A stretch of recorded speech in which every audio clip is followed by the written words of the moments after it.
Hey, what's going on? I'm Keith here at Sports Vibes TV, and today I'm joined by our NBA analyst, Stephen Fox, and we're going to talk about Donovan Mitchell. We're going to talk about the team and the roster, and also some other news that's been trending around the league. So, with that being said, we'd like to introduce Foxy. How's everything?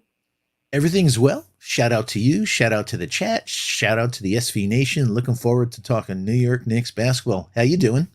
I'm doing pretty good. Doing pretty good. Surviving the heat. Things have kind of cooled down today, so that was something I was looking forward to. But other than that, I'm chill. Yeah, it's crazy to think that August is here, man. Right? Everything's flying. We'll blink. It's like it's September. Oh my god. Yeah. I mean, if I was young, I'd be dreading going back to school. But as an adult, summer is the same as winter. Just the temperature changes pretty much. The day to day is still the same. Word. Instead of a watering, I'll be shoveling. Yeah, you got that. You got that. Give a shout out to everybody in chat. We got Still Dre. Salute. Thank you for tuning in. Connor Toolin. He pulled up. Thank you for tuning in. We appreciate the support.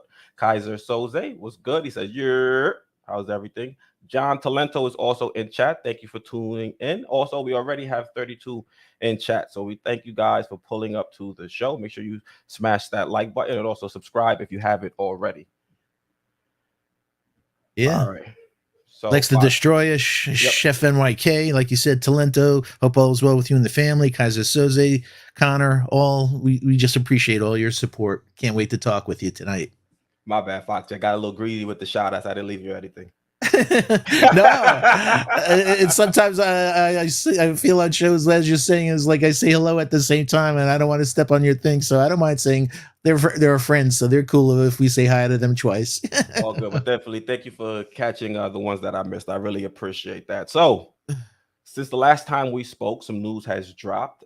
Shams, he's reporting that things have pretty much slowed down in terms of the trade talks between the Knicks and the Utah Jazz when it comes to a Donovan Mitchell deal. So, Foxy, your opinion, what do you think the holdup is right now between the two teams? Because if you read the report, it seems like the Jazz are just trying to throw anything and see if it sticks. They're talking about teams like the Atlanta Hawks are in the discussions for Donovan Mitchell. And the minute I heard that, I'm like, how could the Hawks be in trade talks when they just acquired Murray? So they're trying to put out a squad of Trae Young, Donovan Mitchell, and DeJounte Murray as your 1, 2, and your 3. To me, that didn't make much sense. And you look at some of these other names, Washington.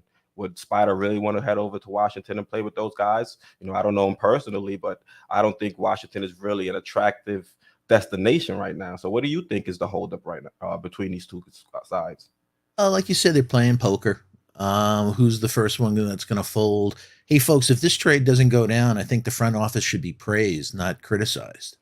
Ainge is holding out, and he has a big ego, and he wants to, fleece whomever he can. So, as you and I always use the V word, value. It's only a good trade if it's valuable. If we have to give up so many assets that it depletes our roster, one star with mediocre players is not a great thing. You want a good player surrounded by good players. If we have to give them up, we learn from the Melo trade and other things. So I have no problem this going on. I know it's exhausting for the Knick fandom, but I salute the front office by not, wielding to pressure to pressure and just pulling the trigger and saying, in a couple of years, maybe we shouldn't have gave him 6 draft picks or other things and 3 or 4 good players, etc. Yeah. So Alan Hahn, he did send out a Facebook message, and he did have this to say. He said, still nothing new on the Donovan Mitchell trade front. After a wild day of speculation on Thursday, nothing materialized. I will say this, however. The Knicks are not interested in giving up a huge pick package and sending a group of prospects as well. I've often been advised to look at the Gobert trade. The player swap was relatively minimal as a foundation of a deal. So the stalemate isn't on the picks. It's on the players. So it looks like the front office, like you're saying, they're holding out and trying to make sure they're not giving up too much of this young core. Now, to me, the question will be, who is the player that's holding up the deal? Is it the Knicks not wanting to give up a guy like Obi Toppin, who we know has, familiar ties with the organization? Or is it a guy like Emmanuel Quickley, who's the one that the Jazz are trying to pry from this front office, and the team is unwilling to give him up? Exactly. I don't know what their strategy is. You would think Donovan, being the player he is, it's somebody that you want to build around. But shout out. I don't know if Keith Turner's in the chat today or Pudge Nice, but I've been hanging out in Utah Jazz shows, trying to get my head into the fans and everything else. And it's been shocking about how many of them saying we should have traded Donovan and kept Gobert. Where a lot of the comments from Utah fans trying to get into their heads what they feel about these players and stuff like that. So, who they want to build around, and they don't even know what the strategy is for Danny Ainge. Is like, man, are you going to go all draft picks? And what are we?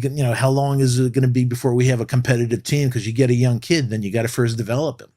So that's why, like you said, some of the trades they were talking about, whether Toronto or a few others, that expedites it. You get, proven players in return for Mitchell rather than just pat picks and stuff like that. So it's interesting. But right now, and also I think August 31st around there, it's like a lot of players, buyouts and stuff like that. So I think it could be another several weeks before something can maybe materialize and I have no problem if we hear that we walked away from it. Yeah, I hear you on that one. I'm hoping we keep Obi in a deal. Honestly, to me, it's hard to see how we're able to do that without giving up all of our picks. But if we're able to keep Obi, there's the rumblings that the Knicks have been inquiring about, Brick Brook potentially trading to get him. And the centerpiece of a deal for us would be Julius Randle. So I think if we keep Obi, we're allowed to free up that starting power forward position and elevate Obi. That would be perfect for this starting lineup, regardless of whether or not we trade for Donovan Mitchell. I think you look at some of the guys that we're bringing in, a Jalen Brunson who's going to need the ball in his hands. If we trade for Spida, he's going to need the ball in his hands. And you also have a RJ Barrett. Well, we can now elevate a guy like Obi Toppin into the starting lineup, and he doesn't really need the ball in his hands. He's still going to be able to find scoring opportunities just off his energy and his hustle. So if we're able to keep Obi, that would be ideal. But I also don't want to give up quick. I was cool with giving up one or the other, but now that I'm hearing the rumblings that they are trying to get Randle on a new team, now I'm starting to be a little bit hesitant as to what I can give up, because we already know we're the only team right now bidding for his services, regardless of what the reports are saying. Because, like I said, the teams are not matching up right now. Yeah. Hey, I love the exercise we did a week or so ago with showing our team, our current roster, adding Jaylen against Memphis and the Memphis roster with Tyus Jones that went 21-6 without Ja, and how they were, dominating team in the league even without a superstar. But the way they played, the dogs on their team, and when we did player by player with the current roster, including Julius, Julius gets a lot of hate, but folks, he's an elite player. It's all about the neck up. But if you get a Jaylen here and all of a sudden they can't double Julius, Julius is a nightmare one-on-one as a power forward. He's that elite of a player. You don't make second team all NBA. If there's a way that he can get his head on straight, meaning I have no problem with getting rid of Julius, but again, it gets back to, we made an investment. We'd like to get something back. We don't want to get pennies on the dollar. So if there's a way that he can resurrect his career and help the Knicks and his reputation, well, maybe we keep him, or we get better trade value down the road for him, like the Sabonis trade for Halliburton, etc. So I have no problem if we hold on. We saw him. He's shredded, man. We saw that, he was exercising, his tape over his mouth for his cardio goes through the roof. It gets better. So he's really trying everything to erase last year and bring back that second team all NBA form. So whatever happens, I just want us to be patient. And I remember during training camp during that year, Julius Randle had his stellar performance. One of the main things Tibbs said in training camp was the fact that he loved the way how Julius came into camp in shape. So we're seeing that he's already putting the work in, a month or two removed from a few months removed from them reporting. So I hope he continues to have this mindset and continues to play, or starts playing a lot better than we saw him play last season. In the front office, I think they've done their job trying to bring in some players that'll make life a little bit easier for him. You see, with the addition of a Jalen Brunson, you see the addition of iHeart.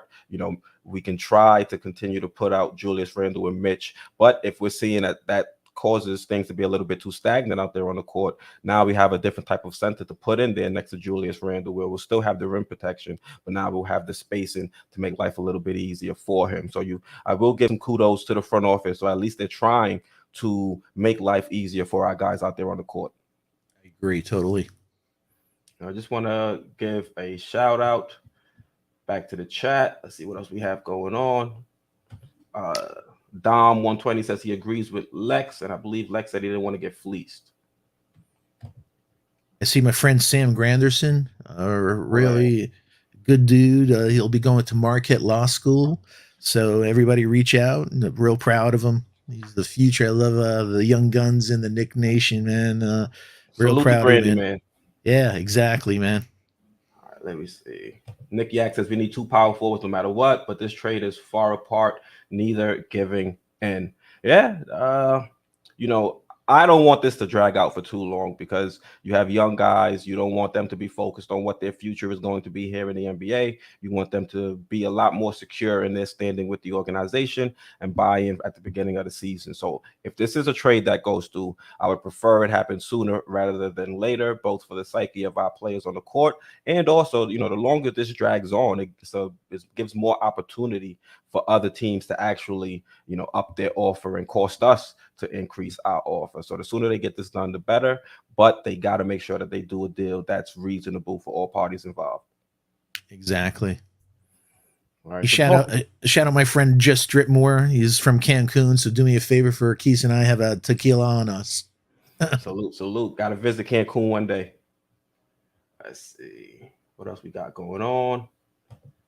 Sharice Duncan says we need Randle. We got a point guard now. He gonna be all right. I hope so. Fingers crossed over here.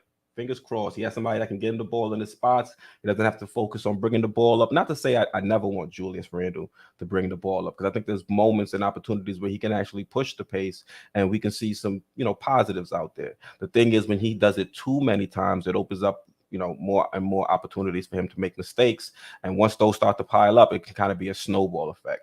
So if we can minimize the amount of time he's actually bringing the ball up and handling the rock, I think, we said it in the last stream, it'll give him the opportunity to not make as many mistakes and be a lot more efficient out there on the court.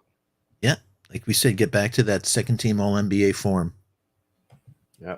Shimmy MD says, hey guys, love your show. Appreciate it. It says, I'm okay with not getting DM if it means we lose Grimes or Obi. Well, if we get DM, we're definitely losing one. One of those guys is definitely out of here. I think most likely Grimes. He's the one that's been linked with the Utah Jazz more so than Obi. Hi, Shimmy. I'm with you, man. I feel the same exact way. I really like the core. I think we're, and also we'll get into in a little while, but it's a real key season. We want to give RJ the opportunity to develop and see, as a front office and as a Knick Nation, SV Nation and Knick fans, to be able to assess his ceiling. And if you bring in Donovan and all those other things, and he has a much lower role, a lower usage rate, it's going to be really difficult to assess, what his capabilities are. So I really like him to be able to let it rip. Facts.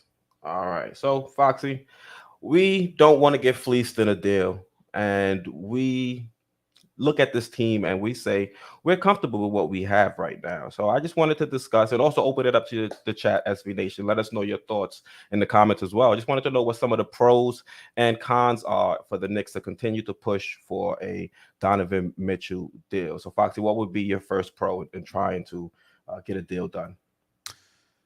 Just taking a step back, then in his first 5 years or 345 games, only Michael Jordan, LeBron, Pete Maravich, Dwayne Wade, and Oscar Robertson matched or exceeded his points per game, rebounds per game, and average assists per game. So in the history of the NBA, he has the 6th best start to a career.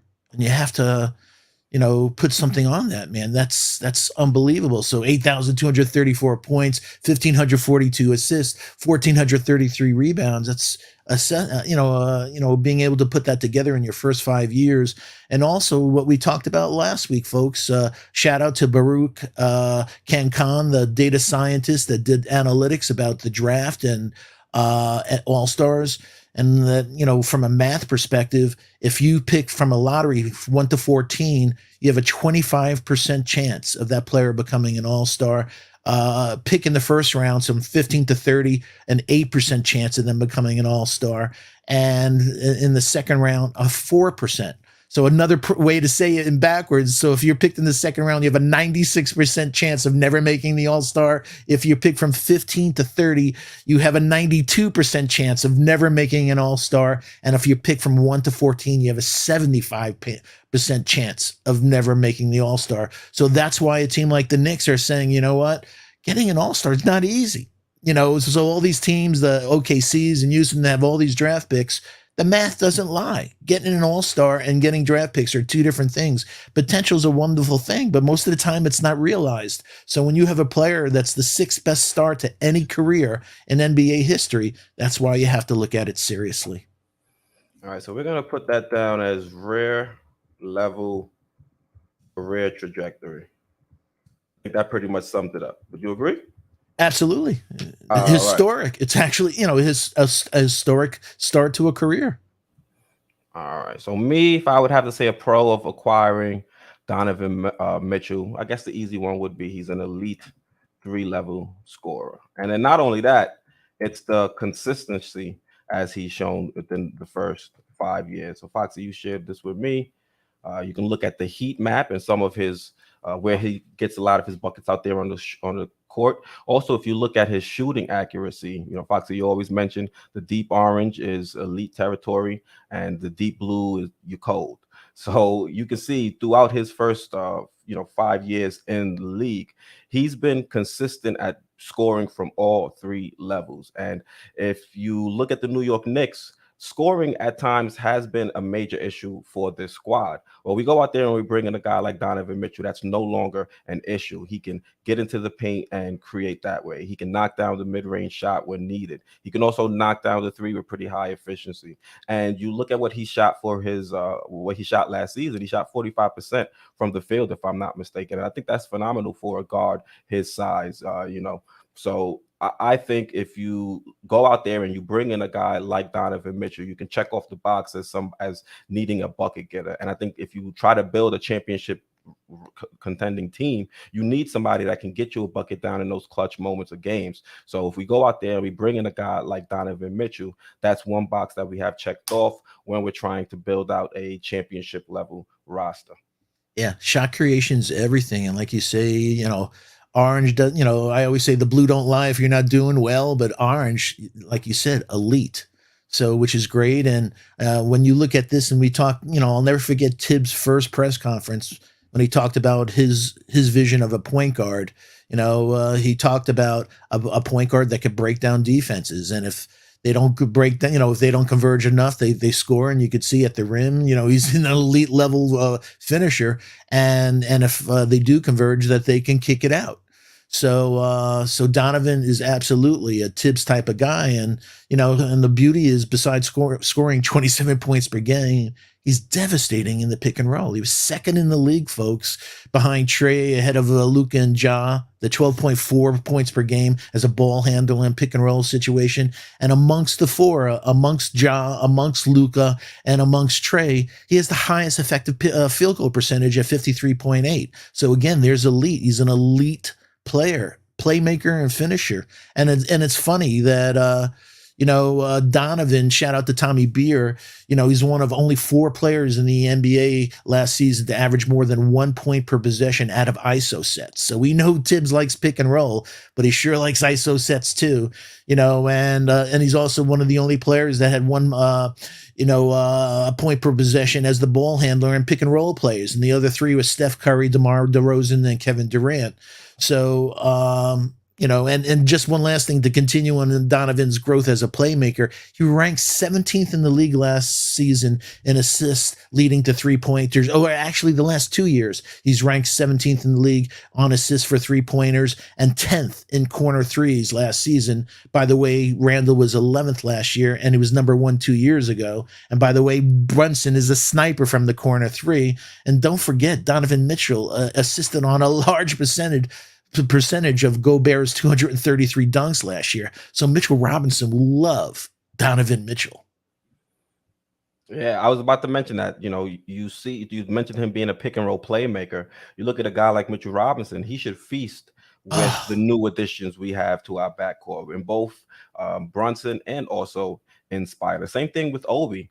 Even if we don't make the trade or if we do make the trade, elevating Obi, I think, is definitely going to and help him when he's playing out there on the court with Brunson and Spider. Not only for him to roll, we're seeing in the off-season workouts Obi's starting to develop a nice little jump shot. I want to see how consistent he can do it here in the NBA, but that he can be a nice little weapon, running pick and pops as well with those guys. So you bring in a guy like a Donovan Mitchell who can, score on all three levels and also create. That's a dynamic guard that I think any team in the league would be willing to have. So you have to list those out there as pros when it comes to pursuing and trying to finalize a Donovan Mitchell trade. And also we have TG Chris.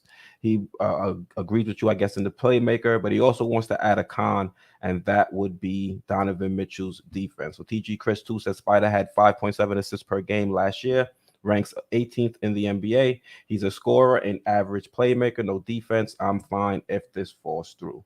So we can put as a con his poor defense. yeah. If you want to get into now, folks, on the con part, I'm with you, TJ. On defense, it's frightening. I've been watching so much film of him over the last once this was announced, and he's the number 14th worst defender in the league. So I go by 538's Raptor, and so he was a bottom 20 defender. So and in the playoffs, players shot 11% better than normal field goal percentage when they were guarded by Donovan. And anyone who watched the playoffs, both our guy Jaylen Brunson and Spencer Dinwiddie just destroyed him. They ate him alive. They did what they wanted when they wanted to do it, and there wasn't a damn thing that Donovan could do about it. And and it's funny because of I went through all the lists. So he's the 14th worst defense guy on defense in the league this past year. And just real quick, and a lot of people were talking. I thought it was funny. The worst defender this past season in the NBA was Anthony Simons. Number 2 is Jalen Green. Terrence Ross, De'Aaron Fox, Ben McLemore, Lonnie Walker, and number 7, folks, Carmelo Anthony was the 7th worst defender in the NBA last. So I know everybody wants to have a reunion, but the look on Tibbs' face and everybody's face, the way he plays defense, then Doug McDermott, Lance Stevenson's, Cam Thomas, who hasn't played defense since 4th grade, Josh Christopher, Norman Powell, and Donovan Mitchell, number 14th. So, so he's terrible on defense, and it's not just 1 year, it's a couple of years. And it's, I think the thing that's most disappointing about it is that he has a 6'10 wingspan, and he's literally one of the best athletes in the league. And folks, if you remember when he came out 5 years ago, obviously I've been doing the scouting on the draft for a long time. Avery Bradley was one of the comps because they thought he was going to be an all-world defender.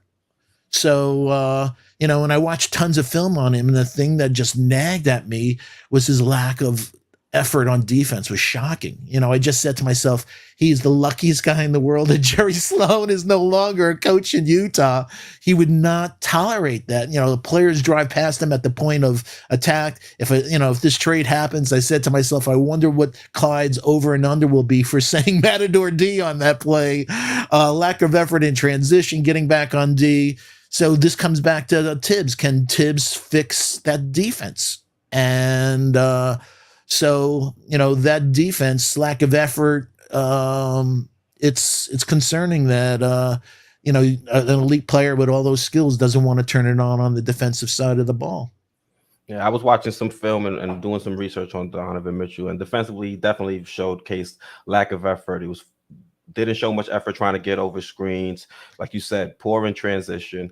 And I was kind of shocked too when I saw that some of his comparisons coming into the league was Avery Bradley, because he has the measurables to be a solid defender. It's just the last few years you kind of saw him really not care too much on that side of the court, and you just have to wonder, is that because he just really isn't sold in being in Utah, so he's not going to really put himself under the stress of trying to play defense and just focus on getting his numbers on the other side of the court. And if that's true, that is something that's a little bit concerning. So, defense is definitely something that you have to keep an eye on when you're talking about Donovan Mitchell and some of the cons of bringing him in.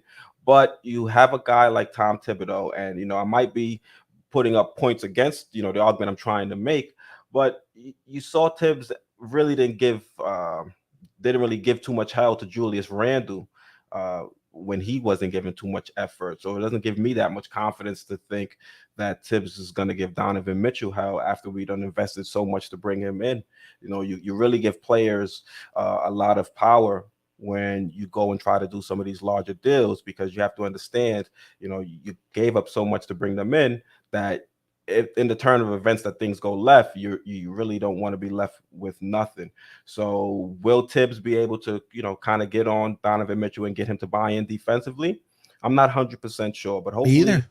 hopefully, his heart is in New York. It seems like he's always out here in the off season, and the pride of putting that jersey on will kind of spark a light in him again to kind of commit on that side of the court. And Justin L. Yo, Justin. Hope all is Salute well to with Justin. Hope all is well. the baby, Justin Jr. He has something that could be both a pro and a con that he wants me to add. He says his 3-point attempts per game is super high volume. Super high volume for shooting percentage. But if he can get catch and shoot and reign in volume, he could improve his shooting percentage. And one thing I found that I was doing a little bit of research, and I found an article from the Salt Lake Tribune. A lot of people say Donovan Mitchell has been a clutch player, somebody that you can rely on, but some of the numbers say otherwise, at least from last season. So this is from an article. It says, but when push comes to shove, Mitchell's decision-making can become a problem late in games. And this year's regular season, he shot 33% from the field, 18% from the three-point line, and 61% from the free throw line when the game was within 5 points in the last 5 minutes. I don't have to tell you that's abysmal. And it says he's 1 of 6 in these situations in the playoffs so far, or 8 for 24 in the fourth quarter. First off, salute to the 8 for 24 reference to my guy Kobe. I just had to throw that in. But other than that, those aren't some great numbers. So I think the issue he's having in the clutch is he kind of tries to put too much on his shoulders. But I think if you bring him to a team like that we have here, we have a little bit more offensive firepower, I believe, than the Utah Jazz when he'll be out there on the court with Jaylen Brunson, RJ Barrett, and a Julius Randle. So I think, if he can kind of trust in his teammates out there on the court a little bit more, I think we might see a little bit better shot selection from him if he is out here on the New York Knicks. Yeah, I thought that was a phenomenal stat that you just said, that contrary to belief, he wasn't clutch last year, folks. And, just to reiterate, 1-8, 18% from three. And we read one other 6-1, 61% from the foul line in the last 5 minutes. That, I could imagine the New York fans, man, after experiencing Julius and a few other people not closing and saying, we just emptied the vault of assets for a guy who's not coming up big in crunch time. And also, the same thing in the playoffs. In last year, and I think it was in the same article, that when he passed out of the pick and roll in the playoffs, the team averaged 1.7 points per possession. And when he tried to score himself, when he didn't pass, they only scored 0.6 points per possession. So we definitely want him to, we don't want to see that. We want to see him not over dribbling, and we don't want to see him taking, too much. Like you said, we have RJ, we have Julius, we have Brunson. We don't want him, slowing the ball down, over dribbling, taking bad shots rather than higher percentage shots. Just want to give a quick shout out to CAA Mafia. It says Mets sweeping Yankees today, fellas. Yo, sweeping this series and the next one next month. Yo, Bronx boy in the house, don't you ever say that's sacrilege. Yankees all the way. Hey, I'm from the Bronx and I'm a Mets fan. I know, but you're weird. But I love you. I'm just tired of the traffic they put on here, man. But traffic whenever they have games. I can't stand But don't worry about the Yankees anyway. Without pitching, they ain't going anywhere. And Chapman's broken my heart for 100 years. we need some bullpen help as well. Let's see what else we have going on here. Any other con you want to add to Donovan Mitchell? Yeah, there's several. One is, what we talked about last week, that Donovan has a 33% usage rate, Jaylen has a 22% usage rate, and Mitchell won't, I don't think his offense is going to add a hook shot, so he should remain constant. So that's 66%. So at least 34%. So that's around 17% if you break it up between RJ and Julius. So they're going to go from 27, 28% usage, losing about 10, 11% percentage points in usage rate, and that will have a profound impact on RJ's development. I mean, major. And like I said earlier, our ability as a front office and also as a fandom to assess his ceiling, that we want to see him, in year 4 to take it to another level. And if you take the ball out of his hand, it's not fair to the kid, and it's not fair. You made an investment. One more year is not going to kill you. And also with Randle. Randle needs the ball in his hands. You take the ball out of him, he's not going to have the same impact, and will taking the ball out of his hand trigger bad behavior. And that's the last thing that we want is, that bad behavior coming back. So, those are the things. I'm sorry, I might have made the viewers dizzy with the zoom in, zoom out effect. I apologize. I thought that was the tequila from Dripmore. All right, so we'll put that as only one basketball. All right.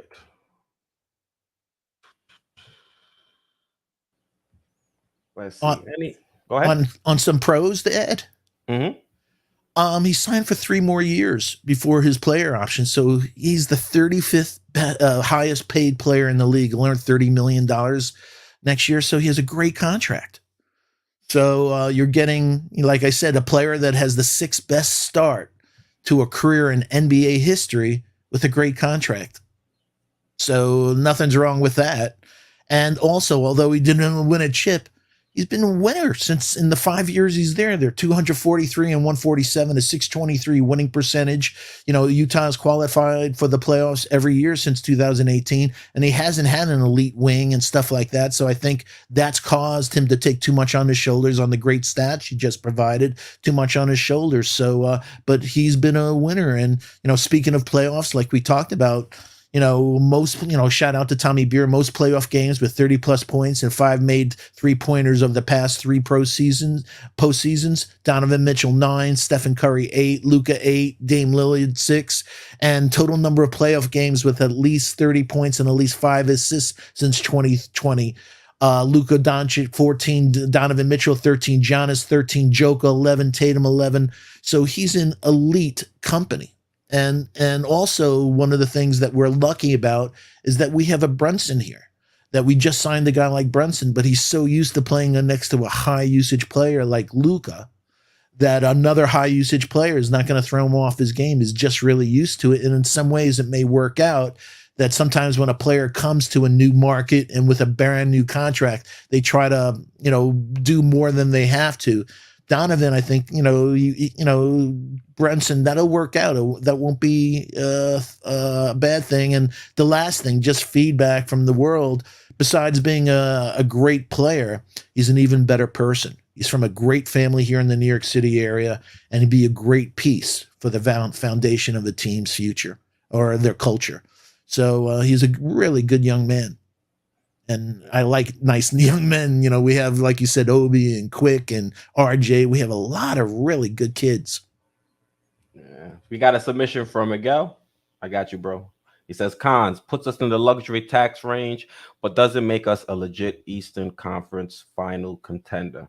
So I don't know the cap exactly, but I'm pretty sure if we do extend RJ, it'll most likely put us over into the luxury tax. But the thing is, I'm not too concerned about jumping into the luxury tax as long as we're paying. We got money tied up in high quality players because you get a little bit of flexibility once you get into that salary cap, because now you have more money to kind of move and be creative in deals around the league. So I'm fine going into the luxury tax. I'm not the one that's paying it. That's James Dolan, the one cutting the checks. But it has to be with players that if the right move presents itself, we could still package them together to bring in another piece that can then justify us really being in the luxury tax. Exactly. And I only have one con left. I think we touched on all the pros, and then on the cons. Just if you think about Donovan, if you think about IQ, just from a comparison standpoint, if you can bring that up, that from a projection standpoint for the coming year, that they're estimating that Donovan will have, like we just touched on, 33% usage rate, and with that 33% usage rate, that Donovan will have, 22 field goal attempts and average approximately 27 points per game. And if we take a step back and look at IQ, that from a projection standpoint, and this is based on historical data, just putting it, extrapolating what that is, what they think they'll be doing based on their past history, that he is a 22, so he has a 10% less usage rate, but he's also, if you round it off and say 22 of 15, 7 more shots. Donovan has 7 more shots than IQ, so he shoots 40%. So, that's 2.8 shots that he made. So that's 8, we'll round it off, 18.8 points they're saying this year. But if he had the same usage and shot totals as Donovan Mitchell, he'll be scoring 23 to 25 points. We know IQ is a chucker. So as you can see on the right, from a shooting, he's a better foul shooter. They shoot exactly the same from 3-point, and IQ has to get a little better on the field goal percentage. But all the other areas, if you're looking at rebounding, IQ is going to have better rebounding. He's going to have better assists. He's going to have more steals. He's going to have more blocks. The turnovers will be the same, but low. So it's the old saying, hey folks, without a question, Donovan Mitchell is a better player than IQ. There's no doubt about it. But is he 3 core players and 5 to 6 draft picks better than IQ? Here's the numbers. SV Nation, let us know your thoughts. Thank you for that, Foxy. So SV Nation, let us know your thoughts down in the comments and we'll discuss it. Is trading for Donovan Mitchell going to be worth sacrificing, maybe 2 to 3 pieces of our young core and 4 to 5 draft picks? We would like to know your thoughts. Actually, I'll put a poll up in chat.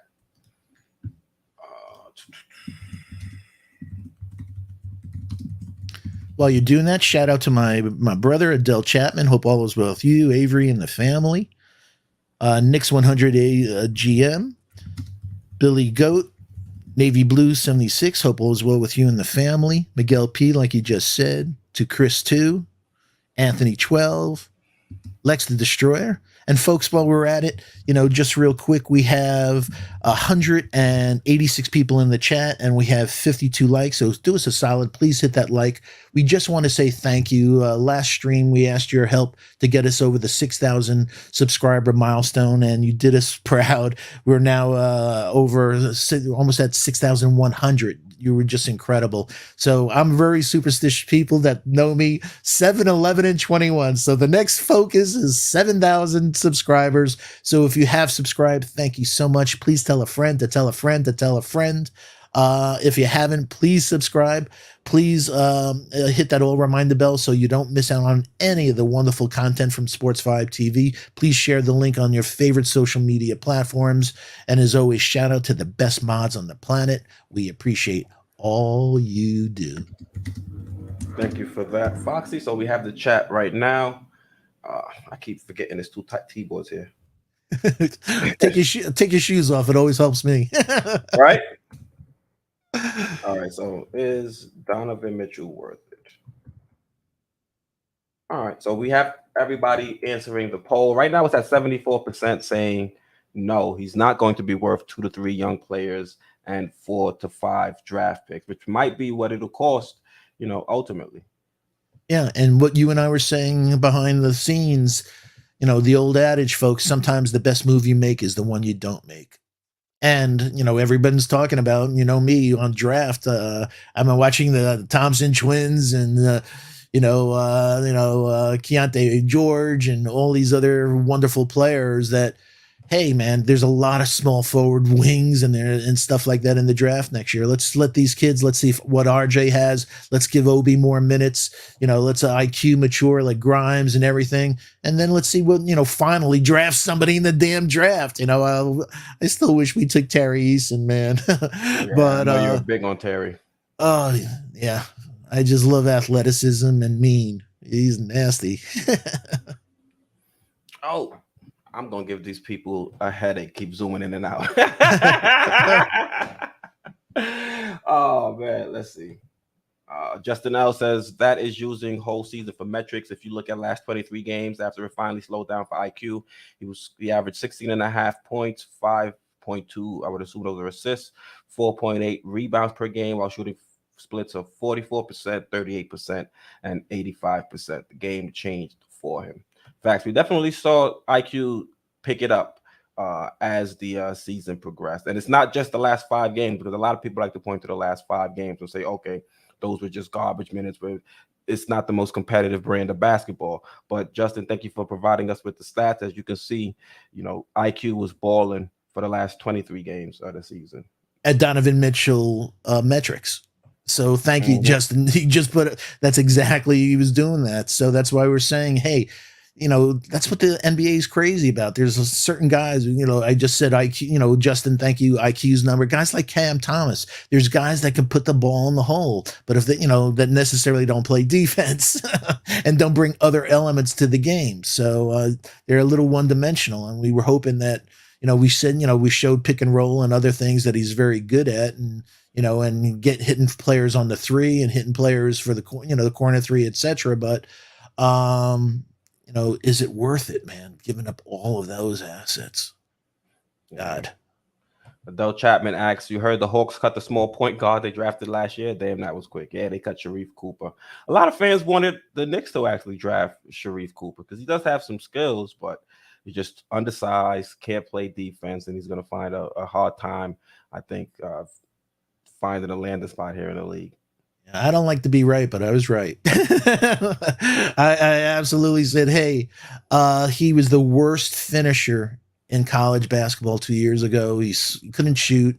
Like, I don't know why anybody, and by the way, who was the second worst finisher? Trey Mann.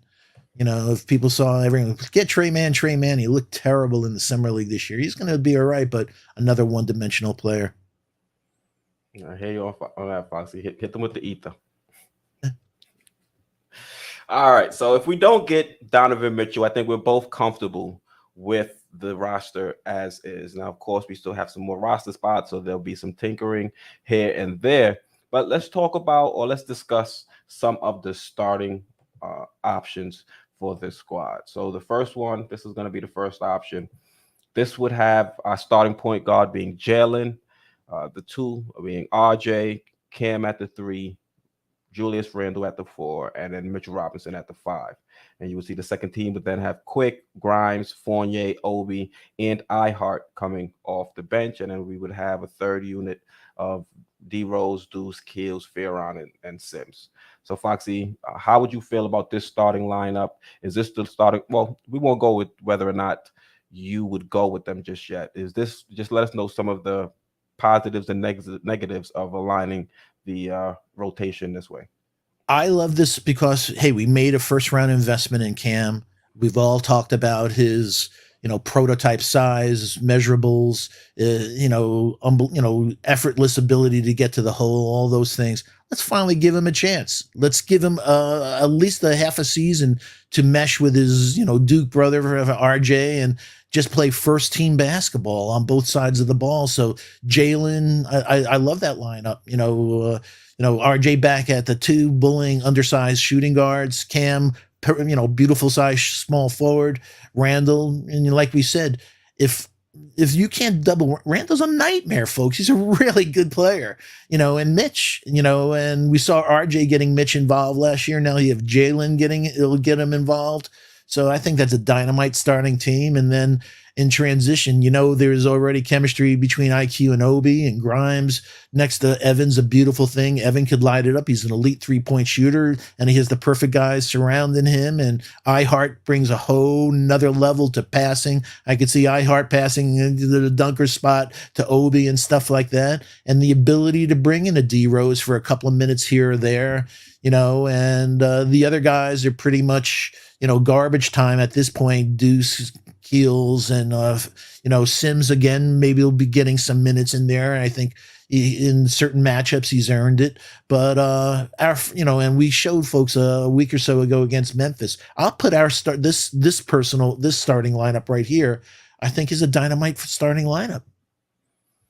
Yeah, so some of the things I like about this lineup, you have Cam, like you said, elevated into the starting lineup. I think we did trade a first for him. It'd be nice to see what he can do in the starting lineup. Jaylen, he's going to be the starter at the point guard position. You know that for a fact. We see RJ move down now to being a shooting guard. You mentioned he can now bully some of the smaller tools out there. And with Cam in the starting lineup, he wouldn't have to worry, I think, about guarding some of the more premier players out there on the perimeter. And even if he still wants to step up and take that challenge, at least you have somebody that can give him a breather in Cam if he's, if he starts to falter in the game or show some level of fatigue. Julius Randle, he's entrenched as the starting power forward. And then with the type of contract we gave Mitchell Robinson, he's clearly going to be the starting center. And, with the backup unit, I think Tibbs will probably have D Rose starting at the backup point guard position and probably move Quick over. But then that kind of gives us a lot of issues because, where does that put Grimes and Evan Fournier?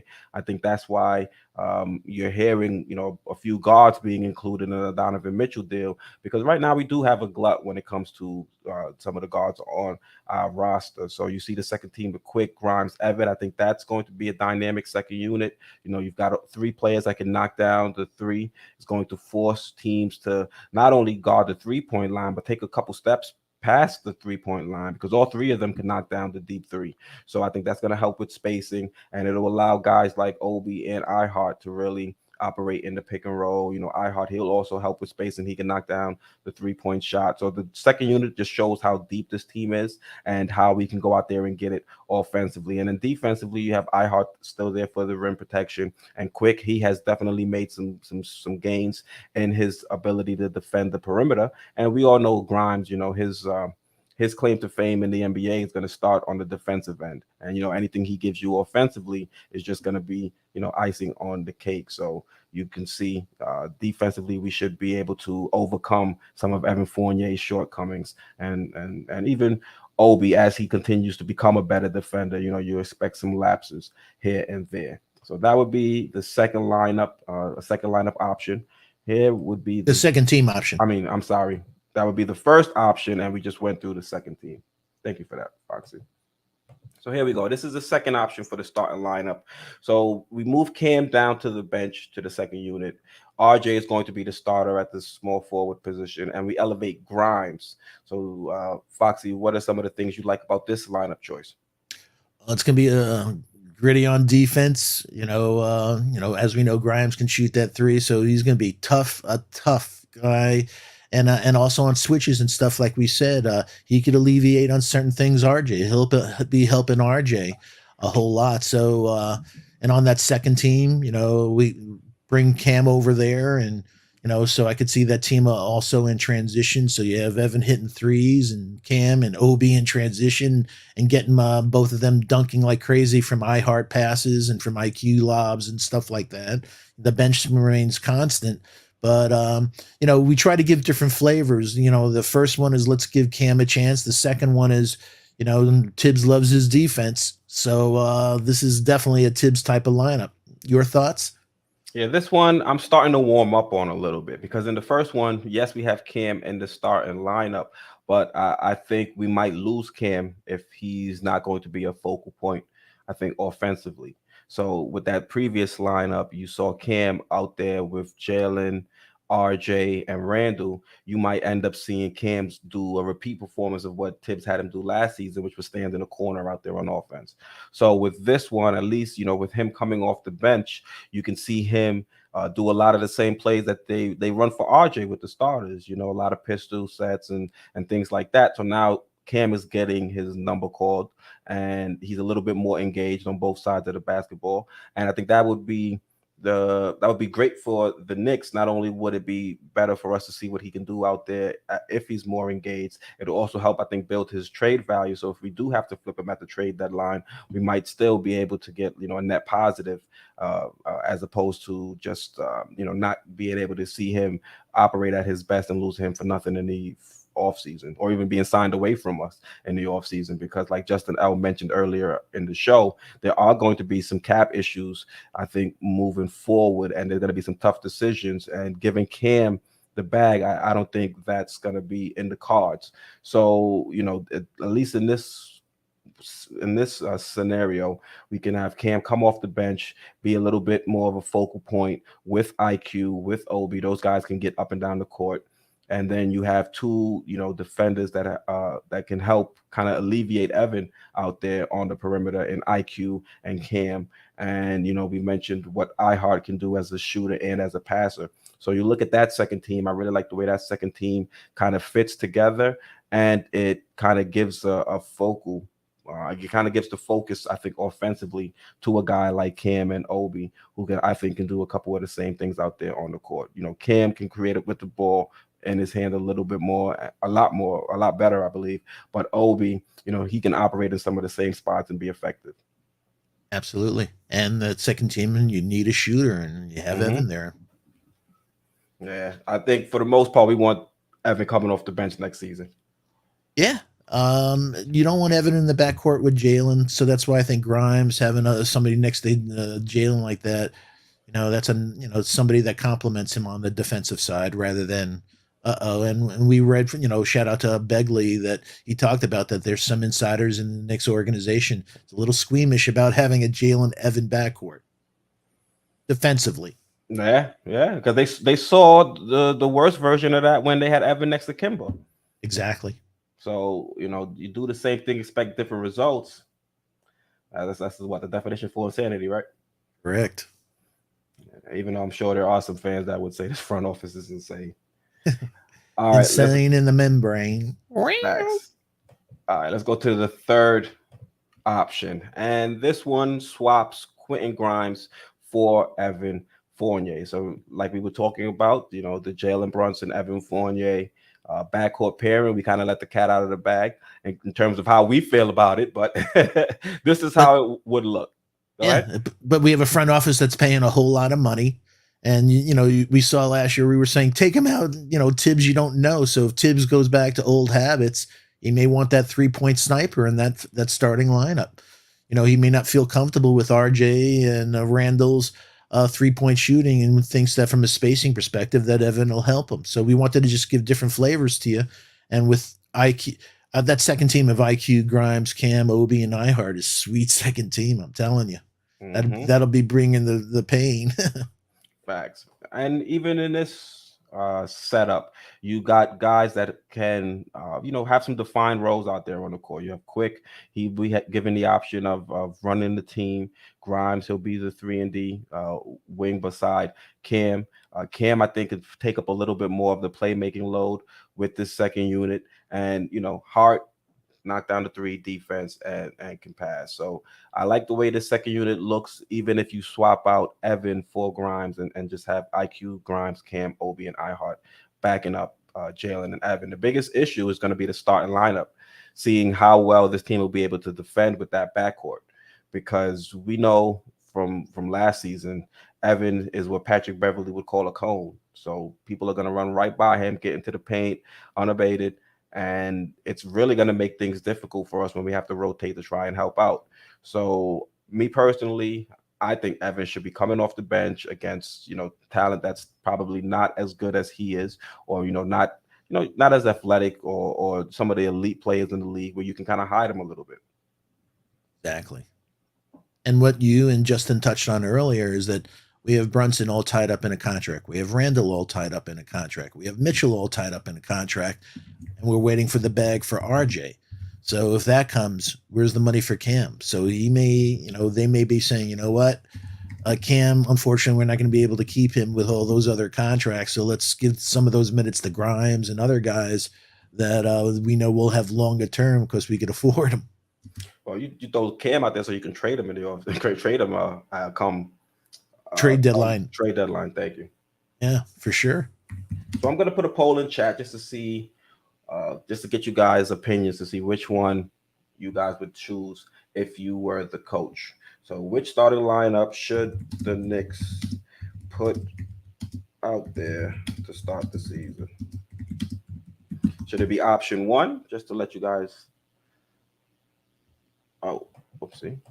Here you go. Beautiful. Bada bing, bada boom. So should it be option 1, which would be Jaylen, RJ, Cam, Randle, and Mitch? Would it be option 2, which would be Jaylen, Grimes, RJ, and Randle? Yeah, Jaylen, Grimes, RJ, Randle, and Mitch. Or would it be option 3, Jaylen, Evan, RJ, Randle, and Mitch? Foxy, if you had to make a choice, which one would you go with? I'd like to go with option 1. I'd like to see if Cam could be that small forward of our dreams. Like we said, we want a 6'8" guy with a 7-foot wingspan covering the Tatums of the world and saving, not exhausting RJ and letting him bully undersized too. So in a perfect world, I'd love to see if that investment turns out. And worst case scenario, if it doesn't, then we switch to option number 2. Yeah, before I was gung ho about option 1. That was really the one I think was the best for the Knicks to kind of pursue. That way, like you said, Cam would be the starting small forward. We would see if he could be that big body wing that this team hasn't had for a long time.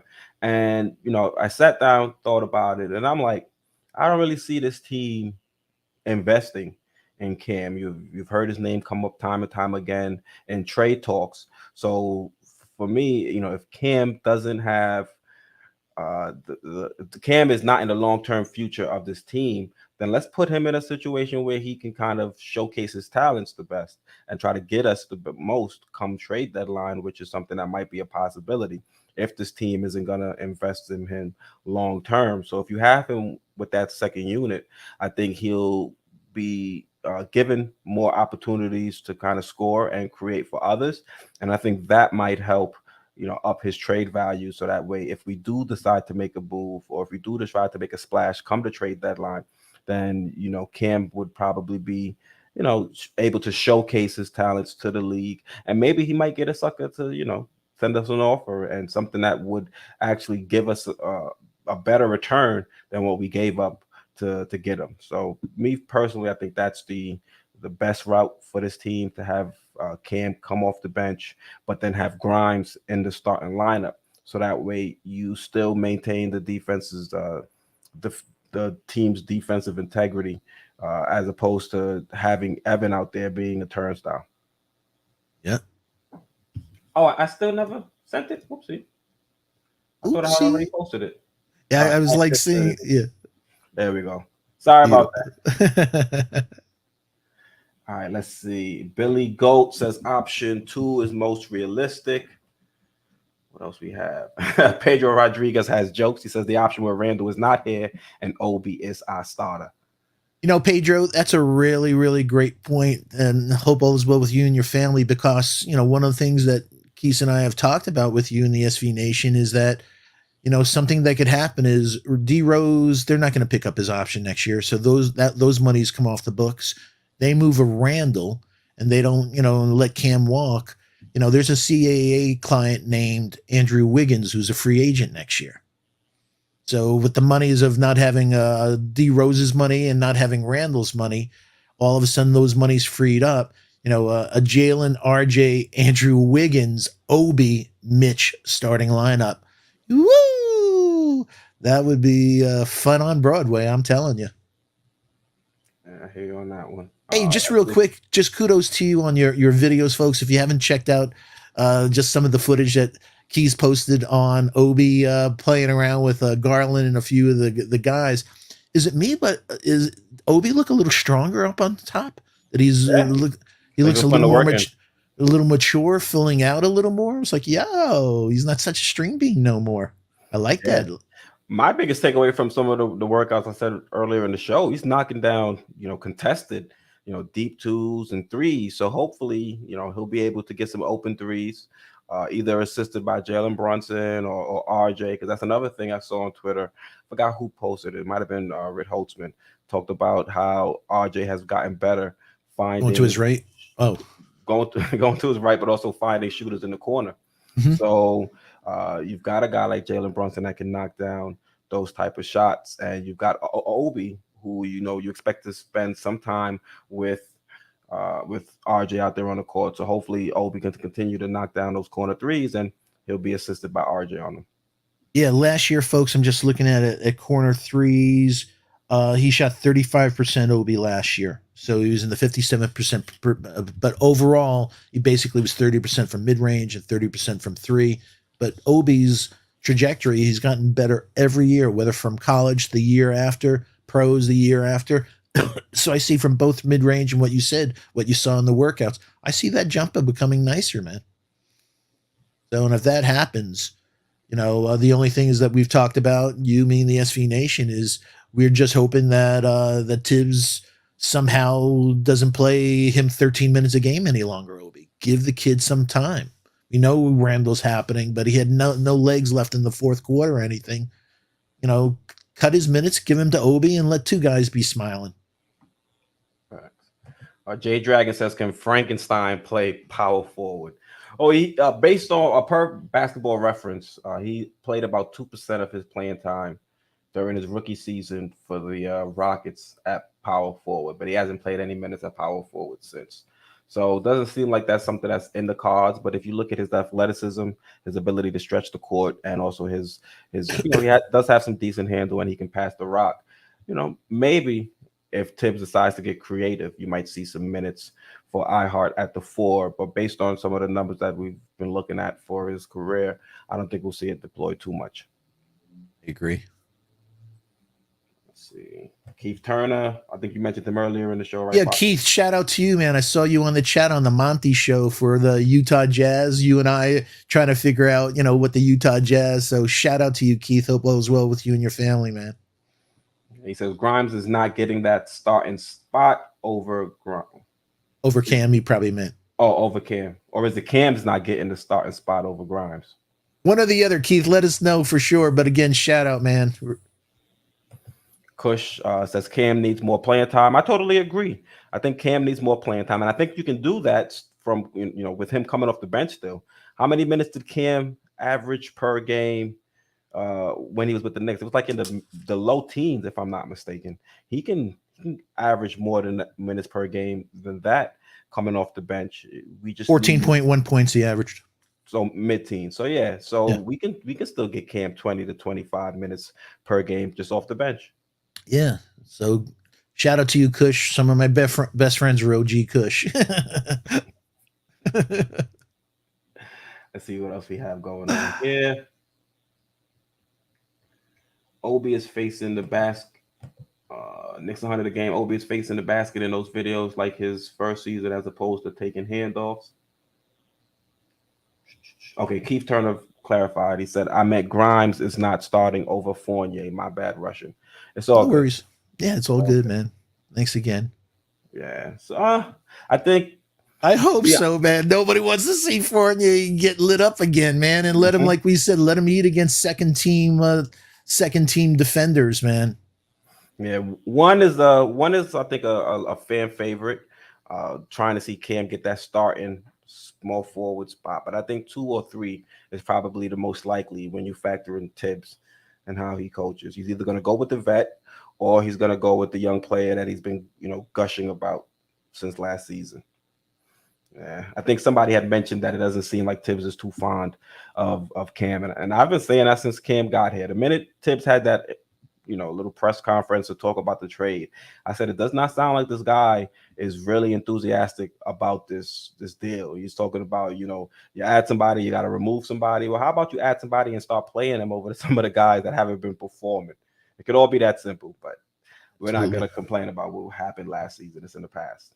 We'll move forward and hopefully Tibbs can learn from some of his evils or sins of last season and kind of get us back on track. Quick shout out to one of my good friends, one of the coolest dudes in the Nick fandom. Quiet Money is just pulled in. So, hi. Salute. Hope all is well with you and your family, my friend. Oh, we have viewer submission. It says option 4, JBRJOBJRMR. Hartenstein can be our backup 4. And I think I got it right that time, right? Hartenstein. Let's go. Getting better at it. All right. So the only thing is, I don't know if Obi Tibbs at the is gonna 3. put Obi out there at the 3. Yeah. He may get burned, lit up with the speed. Obi has incredible vertical athleticism, but his lateral athleticism is not at that level, Archie. So, you never know. But I don't know about him at the 4, at the 3. I definitely know him at the 4, but at the 3, you get kind of ugly. Justin L says those pro ams are tough to watch. High level players playing really low effort, low quality basketball. Yeah, word. Not too much defense. They're not trying to hurt each other in the off season. I think that's one thing that you really notice. But what I like is the fact that there's certain shots out there on the court that that Obi has shown the ability to hit. Now you just want to see him transfer it over to the NBA game and see if he can continue to hit those in game. So hopefully he'll be able to, because even though they're not it's not a lot of defense, making those shots is all about repetition and getting the reps up. So the defense might not be that intense, but he's still getting the reps, he's still getting the rhythm, and trying to learn what he has to do in order to knock that shot down consistently. Yeah. Hey, you watching any footage of IQ, his workouts? No, I haven't seen any quick. Yeah, I've been watching. He's actually in Spain right now, working out and stuff like that. But I saw the one with Obi and Quick, but I haven't seen any any workouts from him in Spain. So, folks, from what I watched on workouts, watch him this year with his left hand. I've been watching him laying up, finishing with his left hand, doing floaters with his left hand. So there's a new twist to IQ's game. I think he's about to unleash this season, and that's nice. I love when guys add new repertoires to their game, man. Yeah, expand their game, because that was the issue. I think after his rookie season, we felt like he had to work and build out on his left hand, get some more moves and some layup, and build out his layup package. And we saw him take some steps last season. So hopefully he can continue to build upon that and be more deadly with that left hand. Because once he's able to drive to both sides, I think it's going to be extremely difficult for teams or for players to try and guard him, because he's shown the ability to draw fouls, going to the right and going to his left. So now if he's able to knock down shots going to both sides, he already has that floater. He can knock down the 3. Now we just need him to, knock down with the lefty and also build out that mid-range game. Yeah, you talked about the Donovan Mitchell and Emmanuel Quickly comparisons, and once again, not saying that they're the same player, but if Quick can build out his heat zone, pretty much where he's able to knock down shots out there on the court, you can see him be a little, Donovan Mitchell light per se.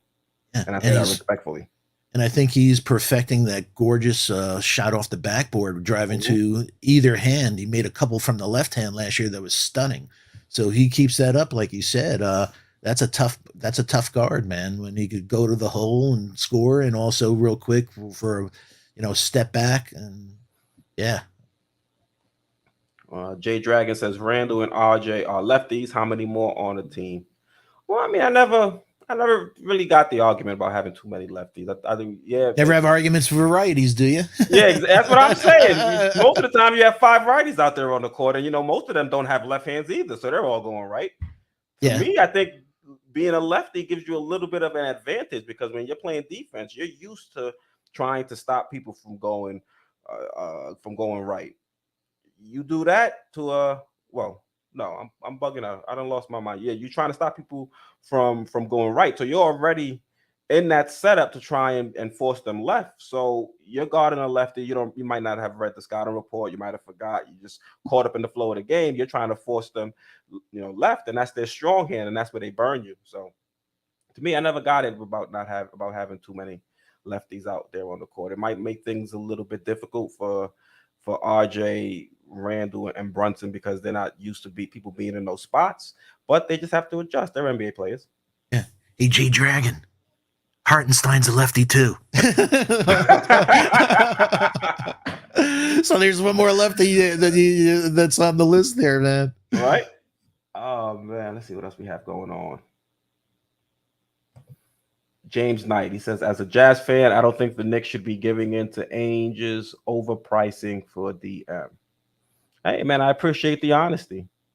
Yeah. Me as a Knicks fan, I hope our front office gets everything they can squeeze out of opposing teams. So the fact that you are out there realizing that Ainge's demands are way too high, appreciate you keeping it a buck. Yeah. Hey, folks, just real quick, we have 178 people in the chat and we have 81 likes. So do us a solid. We'd love hitting over that 100 metric. Also, all of you, thank you so much last week. I think I had 230 comments and from last week's shows. So like we said, we love the comments on the replay gang. If you can't attend live, we love those comments. We love talking hoops with you. So please hit us up.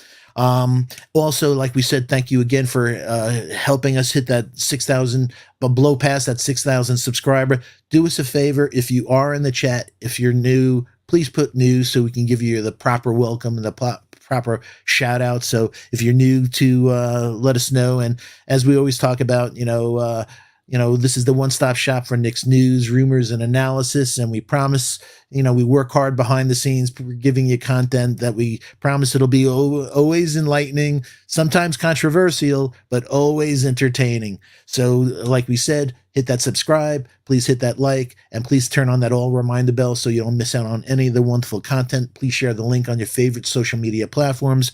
And last but not least, shout out to the best mods on the planet. Justin Els, Lex the Destroyer, Canal, I don't know if he's here, Adele Chapman. You're just wonderful. We appreciate all you do. Facts. Jay Dragon says, hey, that was a covert mission. He just doesn't want the Jazz to lose Donovan Mitchell. It's not like we have any pull. We've been telling him to fire Tibbs for like the last year and change, and he's still coaching. So that shows we have no weight on what this. I'm surprised nobody says I want Johnny Bryant back with his guy Donovan Mitchell. he'll do everything. He's the point guard whisperer. Facts. Justin L says he's a lefty as well. Yeah, we got a whole lefty squad out here. Yo, because he's going to be a Kennard. Oh, no, he went to Duke, so that's sacrilege with Justin. It has to be a lefty from Kentucky. He'll be a lefty Tyler Hero. Jay Dragon, a lefty as well. So we got a bunch of lefties in chat. Salute to you guys. Yeah. We're at 93. So let's see if we can get 7 more, get us over that 100 threshold. Please, thank you so much, everyone. Also, let's get to the poll. It looks like pretty divided so far. So the winner, option 1 with 48% of the vote. Option 2, not too far behind with 43% of the vote. And then option 3 had 8% of the vote, saying Evan Fournier should continue to start for this squad. So for the most part, everybody thinks we should have Evan Fournier coming off the bench to be better exactly in that role. And there's still a small percentage that think, maybe I guess starting might be a little bit too big for guys like Grimes and Cam at the moment. So we should continue to, I guess, rely on some of the veterans. I mean, if you picked option 3, let us know your reasoning down in the comments. I'd like to know why people think Evan should continue to start. I think they're doing that OG Kush. Hey, I mean, if that's the reason, who knows? Yeah. Let's see. Oh, we got a spammer. I just hit him. In a while. I just hit him. I got the quickest. You should see him. I have my shoes off. I could do 15 things at once. We got a super chat from Adele Chapman. He says, does Donovan equal Starbury? Oh, Adele, great question as usual. I think in terms of what they were able to do out there offensively, I think their play style was different. I think Starbury was more of a true facilitator at that point guard position, and Donovan is more so of a lethal scorer in terms of what they're doing in their play style. But I think if you look at their roles, you could make that comparison. But I don't think Starbury was ever as elite of a scorer as we see Donovan Mitchell today. He sure didn't have the first 5 seasons. His first 5 seasons in the league was Mhm. not was the sixth best in history. But they're both stats guys that they did great on They got there. stats. But the scary thing, I didn't want to bring it up earlier, but I have a subscription to Cleaning the Glass, and it goes, the orange and blue that Keith was just showing. And an ugly little thing is that the Jazz scored 6.5 points per 100 possessions with Donovan Mitchell on the court, which equated to 56 wins. When Donovan Mitchell was off the court, the team scored 1.1 more points, and the Jazz were, speculating to win 50. They were going to win more games with Donovan Mitchell off the court than on. And you're like, get the hell out of here. It's just that defense that we touched on is so brutally bad that it negates that great offense. Yeah, but I mean, I don't know. People keep killing Mitch about his defense, but I think he has the tools to step up and be a solid defender. He just has to buy in. You Yeah, look at but it. Go ahead. I was just gonna say the thing that bothers me. I've seen players like do that in during the regular season, but they're like, now it's money time in the playoffs. So I turn it up. He didn't turn it up against Dallas, man. He didn't turn it up. He got destroyed by Spencer Dinwiddie and Jalen Brunson. And like I said, they just made fun of him, man. They did what they want when they wanted to do it. And he didn't have a damn thing to do anything about it. Yeah, D Nice 77 says coaching plays into defense as well. Absolutely. And what kind of schemes they're running out there. But again, you would hope Donovan Mitchell would come in and buy in, and you would think with Tibbs being known as a defensive maestro or a defensive guru, but we saw Julius Randle go out there and do absolutely nothing on the defensive end, and Tibbs continued to play that man 30 some odd minutes. So I can't even say if we do get Donovan here, that Tibbs could be somebody that'll get the most out of him, because the track record right now is it didn't look great for another star player, a quote unquote star player in Julius Randle. You just hope that, like I said, that the weight of that jersey kind of forces him, I guess, to recommit to playing hard on the defensive end of the court. And that's all, I don't want to say that's all you can hope, especially when you're investing this much and Oh my trying to bring a God. player here. But at the end of the day, that's all you can do if the front office decides to pull the trigger. Yeah. And that's one of my reasons I'm like saying, you know what? Maybe we should just stay put. It should be in somebody's DNA that they don't take off defense. They may not be hitting their shots tonight, but defense, they never take off. What's going to happen on the nights that he doesn't shoot well? So his defense is going to suck and his offense is going to suck at that price tag. Yo, that's crazy. Yeah. Hey, you on that one, Foxy. But it's the dilemma. Knicks are going to have to sit down. One of those moments where the front office has to put everybody in a room, say, is this the route that we really want to go? Because this, I think, will probably be, if this doesn't go right, the Donovan Mitchell trade, it'll be the last major move this front office will probably make, and the coaching staff, they'll be gone. Gone. Even if they don't make this trade, I think they still might be going if we kind of struggle next season. So they've got a lot to worry about in terms of their job security, especially after such a bad season last year. It wasn't just the poor play out there on the court. It was a lot of the theatrics that kind of surrounded the season and really put a stench on the team last year. So you put that together with another disappointing season this year, I don't see how either the front office or the coaching staff makes it for another year. I'm with you. I'm with you. Yeah, I mean, and we're lucky too. If we do decide to move on to another coach, we got our man Kenny A. He's still out there. He decided not to go to Charlotte. He made the smart decision and decided to stay with the Golden State Warriors. Hopefully, he doesn't, spurn us if we decide to go after him. Yep. And like we said, we always have Johnny. Yeah, I like like I Kenny. said, I like Kenny Anderson. I like somebody that's done it. I don't want somebody to learn to be a head coach on yeah, learn on the on job. our dime. He's proven himself from development of young players and stuff like that. He's out with Golden State, so he's had like a PhD with that organization, development, learning. So he's going to be much better than he ever was. So yeah, I'm down. And also the guy Sacramento signed. I loved Mike Brown, so I thought that was a great signing by Sacramento and Keegan Murray. They're due for that organization to turn around. But as we saw in the worst defensive players and stuff, they got to get rid of De'Aaron Fox if they want a future on that team. Yeah, and you mentioned the Johnny Bryant not learning on the job. For me, I agree with you. Same thing. Uh, I don't want a guy, quote unquote, learning on the job. And I think if he is going to learn on the job, you have to be in a full blown rebuild and give the guy the opportunity to make mistakes the same way you're giving the players on the court the opportunity to make mistakes. If you go out there and make the Donovan Mitchell trade, we're no longer in a quote unquote rebuilding phase. That you just expedited the timeline to win. So to now bring in a first time head coach, uh, I don't think that would be the right pairing. At least you bring in a guy like Kenny Atkinson, who's both a teacher and someone that's already been in that position before and understand what it takes to be a head coach in the NBA. And not to say Johnny Bryant would never understand what it took to be a quality head coach in the NBA. I just think it would probably take too long or take longer than you would want this core to go out there and win a championship if you make the trade for Donovan Mitchell. And I know people are, hey man, what about Boston this past year? That was his first gig and stuff. New York's a different market. It has a different fan base. You And a know, different route.